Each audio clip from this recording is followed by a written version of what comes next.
I think what a parent can do is a few things. One, if they are having their son or daughter go to a preschool or a daycare or child care center, is to ask questions about how are you teaching my child or daughter to learn how to read, and how are you going to go about teaching my child how to learn how to read, and listen to them. And what you want to listen for is, the basics for going into kindergarten. You want to know that children can name the letters, that children can, and there's a difference between uppercase and lowercase, and systematically starting with the uppercase and working with the lowercase is something many of the programs do.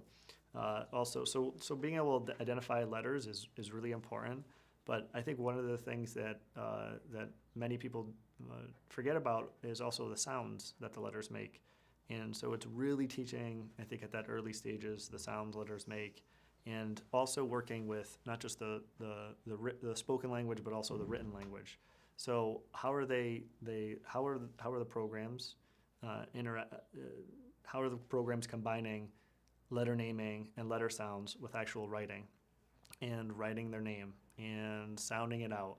And so all of those little things that parents can do at home as well, which is you can always have a flashcards. Anyone can make them for the letters, right? So you can do flashcards at home. You can work with their child in individual books, identifying letters, but also sounds as well. And so, it doesn't take fancy programs to do the basics. So if I was giving advice to a parent at home that has a 2, 3, and 4-year-old, and they're getting them ready for kindergarten, work on those identifying letters, those uppercase and lowercase letters, and work on the sounds and making sure that we have that.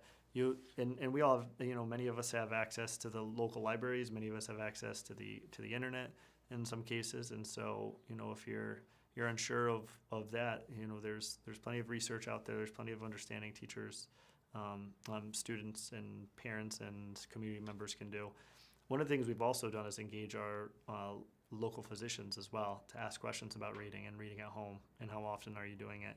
I think there's somewhat of a misnomer. I think a lot of information out there is just read to your child and they'll pick it up. Reading to your child is great. It's great for bonding. It's great to show them and to model reading behavior. But we want to take it beyond that. It's not just about reading at home. There's things that you can be doing while you're reading, from teaching your child that there's a direction that reading takes, teaching your child that it goes from left to right, up to down, that there's a title of the book, that there's an author of the book, that there's concepts within the book, and to talk about that. And so it's just not about reading the words on the page and getting them excited.